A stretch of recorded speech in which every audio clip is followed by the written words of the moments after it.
Cette année, j'ai créé 3 applications web en moins de 3 semaines chacune, pour moins de 300 € au total, en étant seul et en n'ayant aucune compétence technique. Une de ces applications a eu plus de 300 utilisateurs mensuels à son prime, actif. Donc dans cette vidéo, je vais t'expliquer du coup tout mon processus en passant de la phase de stratégie à la phase de design, à la phase du développement. Donc on commence dès maintenant avec la première étape qui est l'étape de stratégie.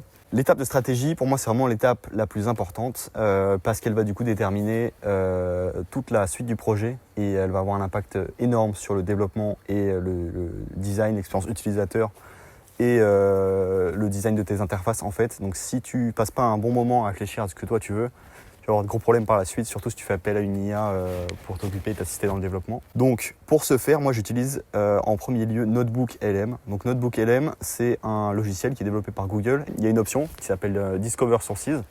Et là, vous allez écrire ce dont vous avez besoin dans NotebookLM, donc en précisant bien voilà, le thème de votre application, globalement ce que ça doit faire.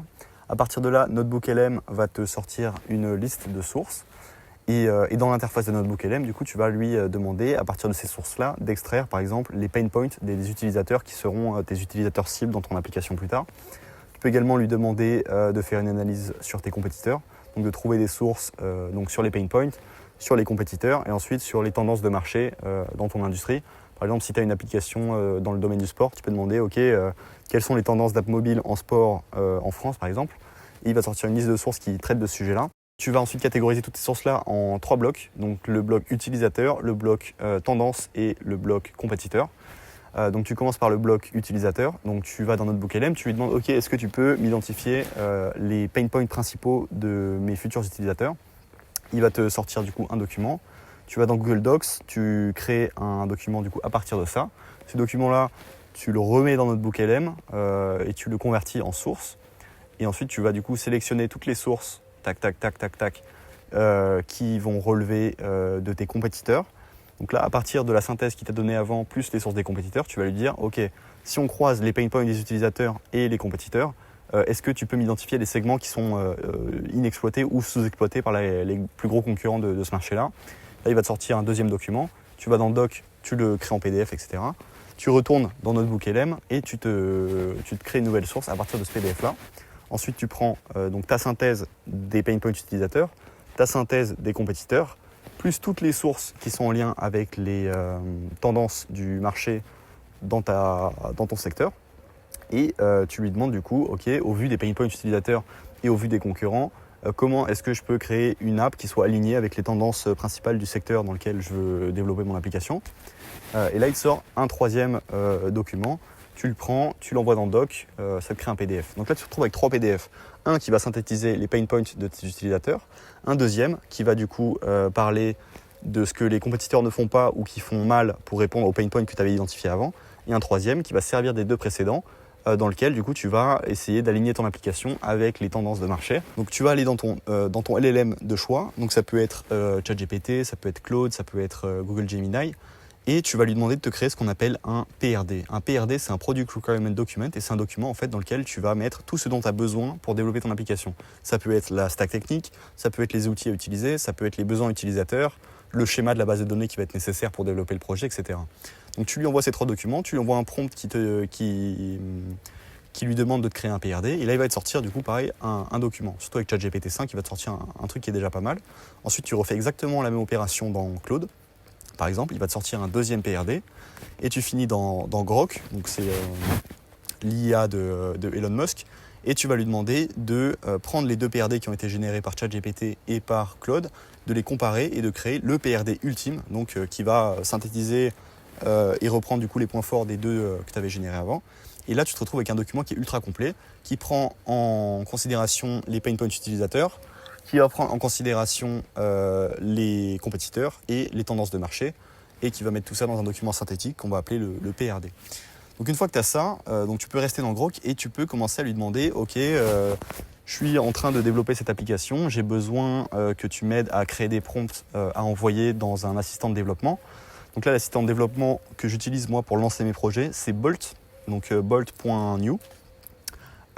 Et qui marche pas mal. Donc là, il y a un plan gratuit, mais vous arrivez à terme très rapidement. Donc vous pouvez passer à un plan supérieur. Il y en a un à 20 € qui permet d'utiliser 10 millions de tokens et un à 50 $50 qui permet d'obtenir, je crois, 26 millions de tokens, un truc comme ça. Et avec ça, vous êtes déjà pas mal du tout. Donc là, vous commencez à envoyer vos prompts dans l'ordre chronologique, les prompts que Grok vous a donnés. Ok, ensuite c'est là que la magie s'opère, c'est-à-dire que Bolt va prendre chacun de vos prompts, les exécuter en fait, et commencer à développer du coup des parties de projet, etc. Jusqu'à ce que vous ayez du coup une maquette qui soit à peu près fonctionnelle. Donc sur Bolt, moi je vous conseille de ne pas trop vous prendre la tête sur le design, etc. Essayez de mettre en place la structure de l'application, c'est-à-dire les différentes pages, les menus, les logiques de redirection, potentiellement l'authentification et la connexion avec Supabase. Ça peut déjà être des très bonnes choses. Supabase, du coup, c'est la base de données que moi j'ai utilisée dans tous mes projets et qui est extrêmement simple à connecter avec Bolt. Il y a une intégration native en fait qui permet du coup de connecter Bolt à la base de données. Ok, donc une fois que vous avez votre maquette qui marche plutôt pas mal et tout ça dans Bolt, c'est le moment du coup de la connecter à une repo, donc une repository dans GitHub. Donc là, pareil, il y a une intégration qui est native dans Bolt et vous cliquez sur le bouton Connect to GitHub et tu mets Create a new repo, etc. Tu mets des informations, c'est assez simple. Et à partir de là, du coup, ton code de Bolt va être transféré dans une repository dans GitHub. GitHub, en fait, va te servir d'intermédiaire entre Bolt et Cursor, qui est la deuxième application que j'utilise le plus pour vibe coder. Du coup, c'est le terme. Ce qui fait qu'une fois que j'ai fait cette étape-là et que j'ai connecté Bolt à GitHub, j'ouvre mon cursor et je vais mettre Open from GitHub. Donc là, je prends l'URL du projet qui est dans GitHub, je la colle dans Cursor et à partir de là, du coup, je peux ouvrir mon projet. Donc déjà, ça c'est la première étape qui est faite. Donc une fois que vous arrivez dans Cursor, moi, je lui envoie souvent 2-3 prompts, histoire qu'il récupère le plus de contexte possible sur l'application. Parce qu'en fait, il faut dire que Cursor, on lui envoie un projet, mais il n'a pas encore la connaissance technique du projet. Donc vous pouvez lui envoyer en fait votre PRD et lui demander de choper du contexte, etc. sur le projet. Ce qui fait qu'il va commencer à avoir une compréhension assez fine du projet. Donc maintenant qu'on est dans le Cursor, on peut faire du coup des prompts plus légers qui vont plus impacter la structure de l'application, les fonctionnalités, les pages, les différentes routes de l'utilisateur, etc. On va plutôt faire des prompts sur le design, des petits éléments qui auraient été ratés par Bolt, etc. Tout le travail de finition, en fait, qui coûte beaucoup de tokens dans Bolt, on va venir le faire dans Cursor parce que c'est vachement plus économique.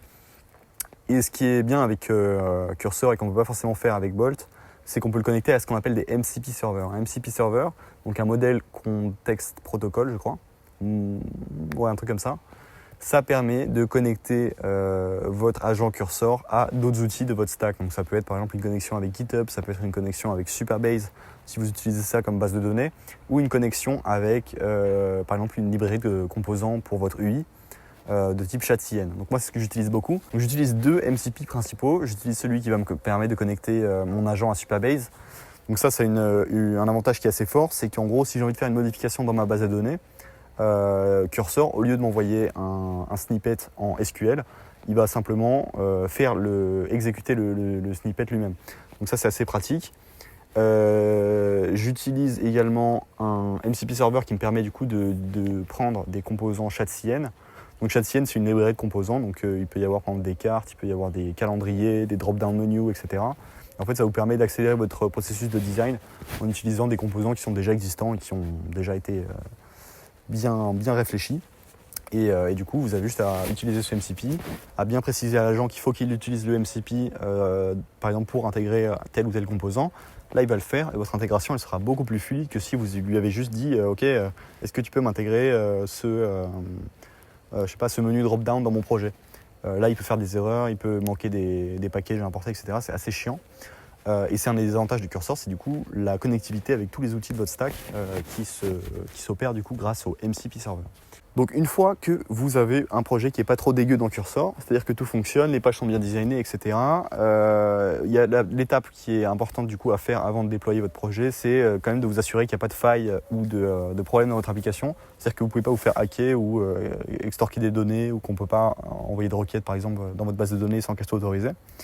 Donc pour ça, vous pouvez aller sur internet, regarder quelques prompts qui permettent du coup de sécuriser votre projet et du coup de les envoyer à votre agent pour qu'il s'occupe de mettre en place les protocoles pour éviter que vous fassiez hacker globalement.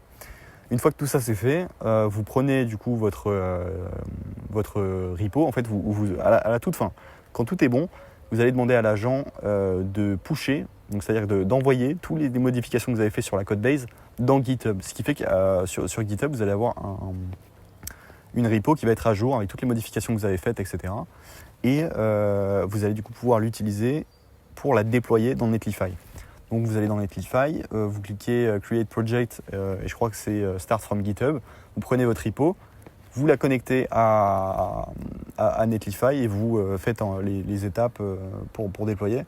En fait, vous pouvez le faire directement depuis Cursor. C'est ça qui est assez cool, c'est qu'en fait, vous pouvez demander à l'agent, ok, j'aimerais bien déployer ça dans Netlify. Est-ce que tu peux faire tout pour moi? Et à partir d'un moment, vous aurez besoin de vous connecter du coup dans le terminal sur Cursor. Et globalement, tout peut se faire directement depuis Cursor, donc vous n'avez même pas besoin de quitter l'application. Donc ça, c'est assez cool. Et puis une fois que votre application est déployée, vous pouvez aller dans Netlify, ajouter un custom domain et let's go. En fait, tout est paramétré. Vous avez créé votre application en moins de temps qu'il n'en faut pour le dire. Donc c'est le processus que moi j'utilise. Chaque projet a ses subtilités, mais je trouve que c'est un framework qui pour moi a pas mal marché. Faut pas oublier que la première étape du coup de stratégie est ultra importante parce qu'elle va du coup déterminer tout le design du projet, tout l'avancement, les fonctionnalités qui vont être intégrées correctement ou non. Donc c'est vraiment une grosse étape. Et pareil sur les premiers prompts, il faut s'assurer que tout est carré en fait.